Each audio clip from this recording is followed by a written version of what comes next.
Break के बाद एक बार फिर से आपका स्वागत है। चलिए खबरों में आगे बढ़ेंगे। सोनभद्र में चलते ट्रक में आग लग गई है और जिससे हड़कंप मच गया। वाराणसी शक्तिनगर मुख्य मार्ग पर ट्रक आग का गोला बन गया और ट्रक ड्राइवर ने कूदकर अपनी जान बचा ली। बाल बाल ट्रक ड्राइवर बच गया है।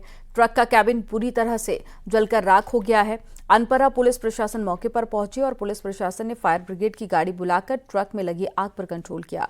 अनपरा थाना अंतर्गत वाराणसी शक्तिनगर मुख्य मार्ग की घटना है। तस्वीरें भी आपको दिखा रहे हैं जहां पर चलते ट्रक में आग लग गई थी। हालांकि ड्राइवर ने कूदकर अपनी जान बचा ली।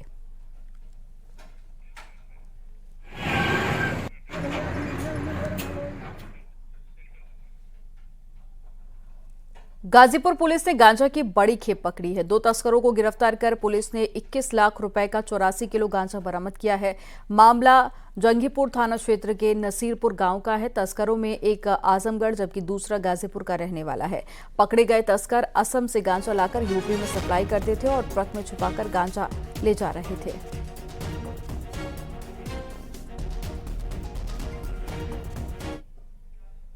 इनमें से एक जो सभाराज है वो पूर्व में भी जेल जा चुका है मादक पदार्थ की तस्करी में।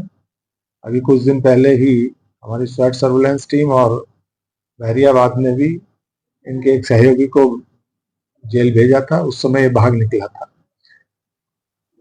लेकिन तभी से इसके पीछे लगी हुई थी, एसटीएफ भी लगी हुई थी। तो ये एक संयुक्त टीम द्वारा एक कार्रवाई की गई है।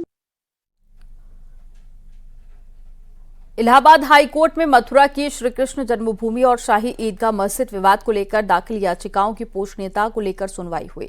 हिंदू पक्ष की बहस अभी पूरी नहीं हुई है। मामले की अगली सुनवाई 20 मई को होगी। गौरतलब है कि अयोध्या विवाद की तर्ज पर मथुरा मामले में इलाहाबाद हाईकोर्ट सीधे तौर पर सुनवाई कर रहा है। हिंदू पक्ष की तरफ से दाखिल की गई 18 याचिकाओं पर एक साथ सुनवाई हो रही है। मुस्लिम पक्ष ने इन याचिकाओं की पूछनेता पर सवाल उठाते हुए इन्हें खारिज किए जाने की अपील की है। हिंदू पक्ष की याचिकाओं में शाही ईदगाह मस्जिद की जमीन को हिंदुओं की बताकर वहां पर पूजा का अधिकार दिए जाने की मांग की गई है।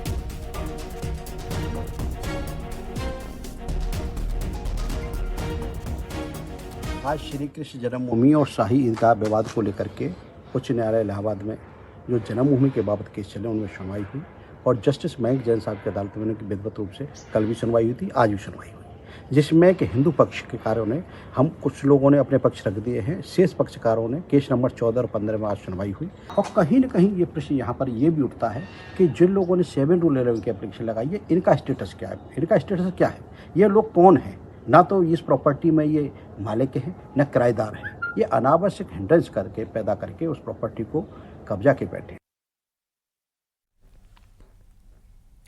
चंदौली में बेटी पर मां की हत्या का आरोप लगा है। सिलबट्टे और खुरपी से हमला कर हत्या की गई है। मामला झांसी गांव का है। करीब 7 साल पहले लालमणि की इकलौती बेटी शशि की शादी हुई थी, मगर वो पति से तलाक चाहती थी। बेटी की इस हरकत से मां नाराज थी और मां का दामाद से अच्छा रिश्ता था। लालमणि अपनी संपत्ति दामाद को देना चाहती थी। शशि का अपने मौसेरे भाई से प्रेम प्रसंग था। आरोप है कि संपत्ति को लेकर शशि ने अपनी मां की हत्या कर दी और पुलिस ने आरोपी बेटी के खिलाफ एफआईआर दर्ज करते हुए गिरफ्तार कर लिया है।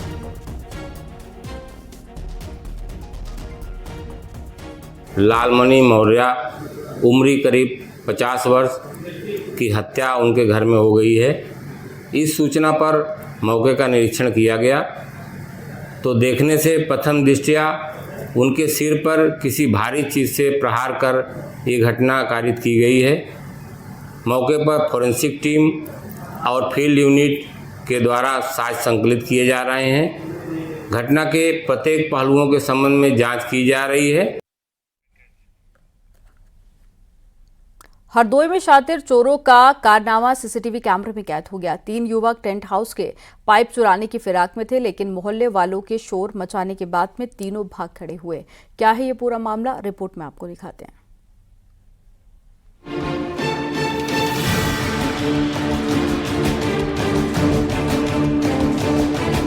रात का वक्त है। 3 युवक एक मोहल्ले में दबे पांव आते हैं और चोरी की घटना को अंजाम देने में जुट जाते हैं।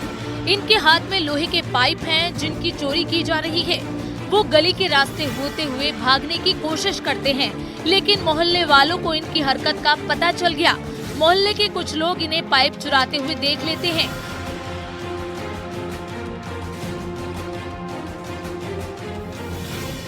वो उन्हें रोकने की कोशिश करते हैं, जिसके बाद तीनों युवक चुराए गए पाइपों को छोड़कर भागने में ही भलाई समझते हैं। तीनों मौके से फरार हो गए। लखनऊ रोड डॉक्टर तोमर वाली गली में इन तीनों ने टेंट हाउस के पाइप को चुराने की कोशिश की। मोहल्ले वालों ने पाइप की आवाज सुनी तो गली में जमा होने लगे, जिसके बाद चोर भाग खड़े हुए, लेकिन सीसीटीवी में पूरी घटना कैद हो गई। स्थानीय लोगों के मुताबिक चोरी से पहले तीनों ने इलाके की रेकी की थी। कई लोगों ने इन्हें गली में देखा भी था। यहाँ पर रह रहे लोगों को इन पर शक भी हुआ, लेकिन ये रात में पकड़े गए। चोरी की घटना को अंजाम देने की पूरी तैयारी की गई थी। चोरी से पहले गली की लाइट बंद कर दी गई।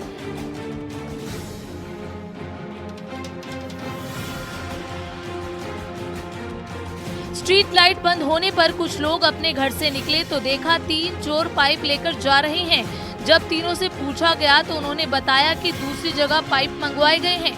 मोहल्ले वाले कुछ और पूछ पाते इससे पहले ही तीनों पाइप छोड़कर वहां से भाग गए। बाद में पुलिस को चोरी की सूचना दी गई। सीसीटीवी फुटेज के आधार पर चोरों तक पहुंचने की कोशिश की जा रही है। पुलिस ने स्थानीय लोगों को संदिग्ध लोगों से सावधान रहने की अपील की है। हरदोई से न्यूज़ 18 के लिए आशीष मिश्रा की रिपोर्ट।